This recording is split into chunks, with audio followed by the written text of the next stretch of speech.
Hi listener, this is From Ideology to Unity, a spiritual journey where we let go of ideological doctrine and ego in favour of meaning, purpose and unity as a whole. Today I'm finishing off the section of The Synchronicity Key by David Wilcock, which I'm finishing off the chapter Mapping Out the Afterlife.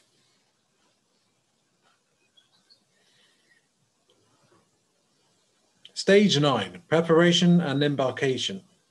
In the preparation and embarkation stage, we leave the Ring of Destiny and have an intensive planning meeting with the people who will play key roles in our lives, usually from our soul group. This stage of the afterlife is very relevant to our discussion. Many synchronicities we will experience are planned out at this point in order to ensure that we take certain steps at certain times. Higher level guides help us plan out the symbols and events that will help us steer through these key moments. If we choose to be in a relationship with someone, we may deliberately plan a symbol that will appear when we first see that person, a particular place, a particular object they are wearing, something funny they say, some specific music we hear in the background, and so on. We struggle at this stage to memorize each of these cues so that we will know what to do when we see them. Once we have incarnated in a physical body and these signals appear, we generally will not remember the careful and deliberate planning that went into these details, these events even, but the memory trigger encourages us to make certain decisions. A male client, case 28, described a pre-birth agreement he made in which a woman he meets as a child will be wearing a shiny silver pendant on a necklace, and the sunlight then gleams off it. Once he was alive in a physical body, living in his hometown, the same woman walked every day on his street, and she always wore a silver pendant. The first time he met her with it, the sunlight reflected off it just as he intended it to in the afterlife, and this event activated his memory trigger. He was immediately drawn to become her friend and engage in conversation, without consciously knowing why he felt so strongly about doing this. Even though he knew her for only a short time before his family moved, she gave him a very valuable lesson in learning to respect others. As we go through the preparation and embarkation stage, we may be concerned about our level of stubbornness and resistance to synchronicity and gut feelings that our souls use to communicate with us. In cases like this, we may layer in several different memory tags that will appear as synchronicities in our lives, just to reinforce one particular decision we intend to make. Case 28 describes multiple planned triggers he would experience when meeting the woman he had chosen to be his wife. Both of them agreed on these memory triggers and would cooperate as souls to make sure they happened. This included a laugh of hers that would remind him of the sound of tiny bells or chimes, a familiar perfume scent he would notice the first time he danced with her, and the way her eyes would look. Her chosen memory triggers included his big ears, the fact that he would step on her toes when they danced for the first time, and the specific way they would feel, the specific way she would feel when she first held him. After planning out these synchronicities to keep us on track, we often have another meeting with the Council of Elders before we head into the rebirth stage. This meeting is used to remind us of our goals and how important it is that we stick to our ideals in our next lifetime. On page 261, a client of Dr. Newton's reports the elders as all being hairless with oval faces, high cheekbones, and smallish features, such as the appearance of certain types of extraterrestrials people have reported seeing. These people did have eyes like ours, not black ovals, but many extraterrestrial witnesses reports do feature this type of appearance. The elders are bathed in light, and there is a strong sense of divinity. This meeting is akin to a last-minute pep talk, encouraging us to have patience and hold true to our values, and to trust ourselves in the midst of difficult situations, and to avoid indulging in anger and negativity. We may also receive an energetic boost from the elders that appears as a burst of positive power, helping inspire us, and charge us with love. So, well, I guess, I don't know if anyone else feels this way, but I guess in my life I might not have stuck to the plan the whole time. I mean, maybe I did. Maybe what seemed like mistakes were actually part of the plan. But yeah, this is interesting. It gives a whole more holistic perspective. It gives us a better perspective on events in our lives. That's what I think. Stage 10, rebirth. The final stage Dr. Newton identified is rebirth. After the meeting with the Council of Elders, some souls become quiet and introspective before they reincarnate, whereas others joke around with their friends and have a light-hearted attitude about reincarnation. Once we finally depart, we have a sense of plunging downward through areas of luminous energy. We may also see another dark tunnel, only for this time we are returning to the earth in it, rather than leaving the earth through it. As soon as we exit the tunnel, we find ourselves in the body of a baby within our mother's womb. Up until our new child begins school around age 5, we still have enough flexibility that we can leave the body for various lengths of time. We may go off and enjoy traveling with our friends to revisit places we lived in other lifetimes. The minute the baby is in any physical danger or distress, we instantly snap back to take care of the problem. While we are in the baby's body, we work to integrate our own soul energies with the brain of the physical body. We may also get the baby to do things that will help smooth out the relationships within the family. For example, if our mother and father are fighting, we may do something cute, such as poking their faces with both hands, smiling or giggling to distract them into positive thoughts. It is well within the power of the soul to get the baby to laugh when needed. So remember, babies are wiser than they look. That's interesting. Cycles of history as the master organizing file for reincarnation. The scientific proof for a living universe is quite far-reaching in scope. DNA and biological life appear to be written into the laws of quantum physics and manifest as emergent phenomenon wherever and however they can. Stars and planets exert strong energetic influences on our conscious minds, whether we realize it or not. Our walking personalities are the result of a fusion between the body and the soul. We cycle through many different incarnations to master the same lessons. We ensure that we will see most of our friends in each lifetime, and we will also reincarnate within larger groups of people as well, potentially in the hundreds of thousands, if not more.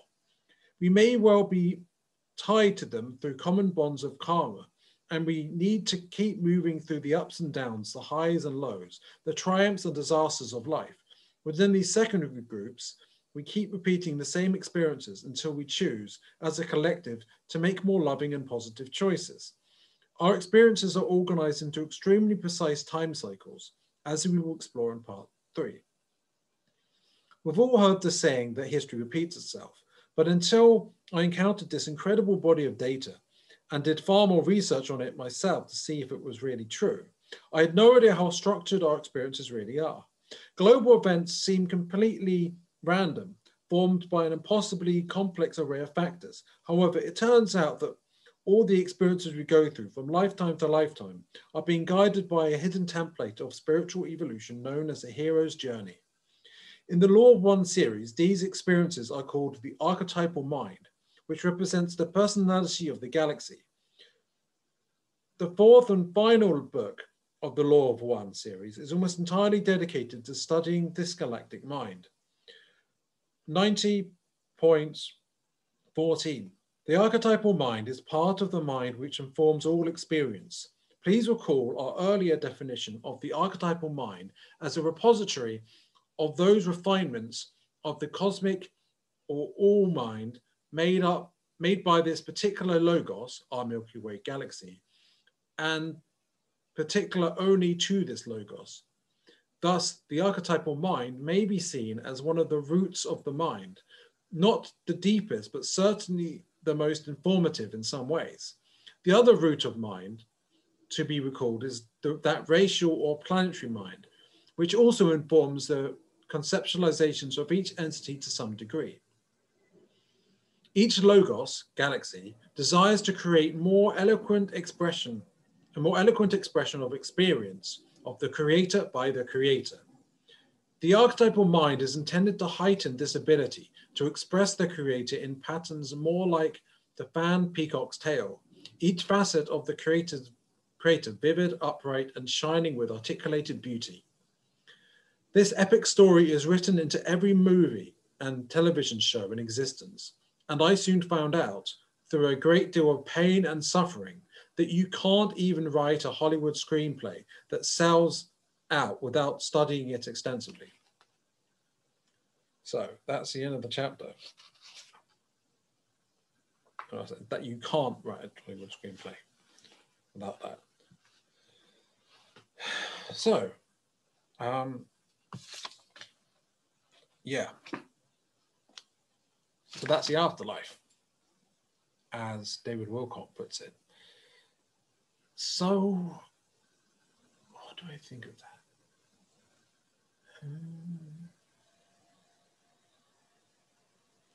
Well,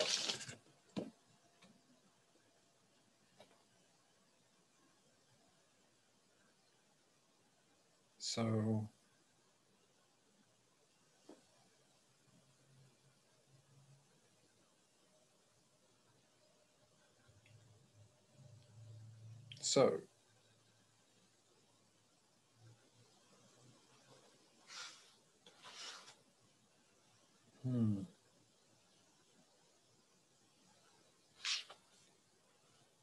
well, I certainly gave you time to think about it, didn't I? Because I haven't said anything.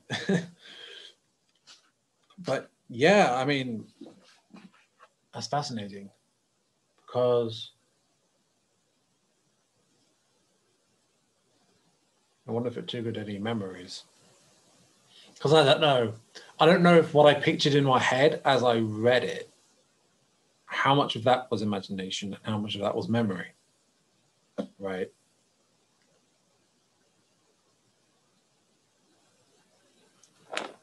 The hero's journey being a key feature is interesting, and that the galaxy has a personality. I suppose everything does at some level, right?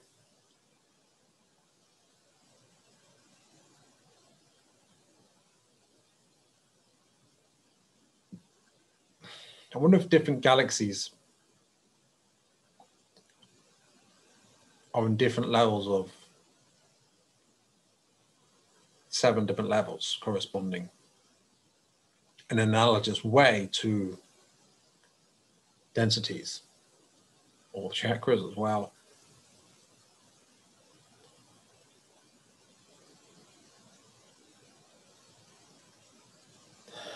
In which case, I don't know what I would say about our galaxy.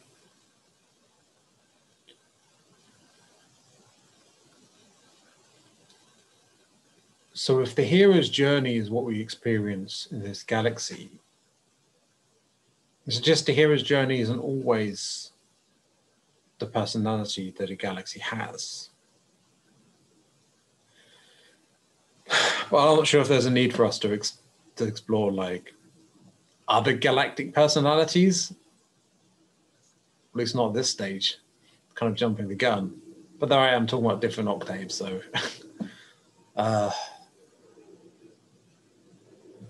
you know, I'm really grateful to have been able to read this because, like,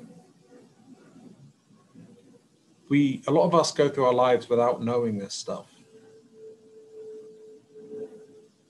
We don't really have a sense of how it all connects together and how it's all planned and the grand, beautiful. It's like an orchestra, a grand orchestra that's so complex that you wouldn't believe that it's hard to believe that it's even synchronized, but it is. And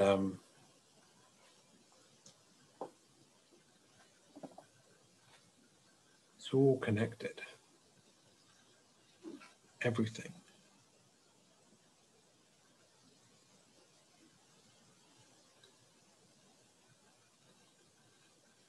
The afterlife is, from another perspective, the in-between lives, right? But then lives are in between afterlives. So it's just a different stage, right? So I'm going to leave it at this. I don't know what else to say, really. But that bit about babies actually sometimes being more conscious than adults is quite interesting. So, yeah, and that connects up to the cycles of history. And that's what he's talked about a number of times in this book, at other points, about how there's quite a few cycles in history. It rhymes in a sense, and about how astrology works. Like scientifically, there's actual scientific evidence for astrology. Maybe I could read through some of that.